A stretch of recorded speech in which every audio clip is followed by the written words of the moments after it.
नमस्तेस्तु भगवन् विश्वेश्वराय महादेवाय त्र्यम्बकाय त्रिपुरान्तकाय त्रिकाग्निकालाय कालाग्निरुद्राय नीलकण्ठाय मृत्युञ्जयाय सर्वेश्वराय सदाशिवाय श्रीमान् महादेवाय नमः।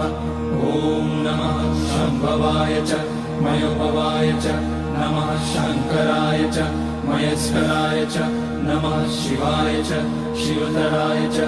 ॐ त्र्यम्बकं यजामहे सुगन्धिं पुष्टिवर्धनम् उर्वारुकमिव बन्धनान् मृत्योर्मुक्ष्यमामृतात्।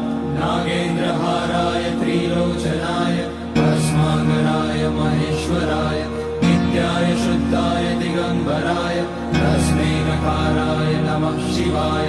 मन्दाकिनी सलिलचन्दन चर्चिताय नन्दीश्वर प्रणतनाथ महेश्वराय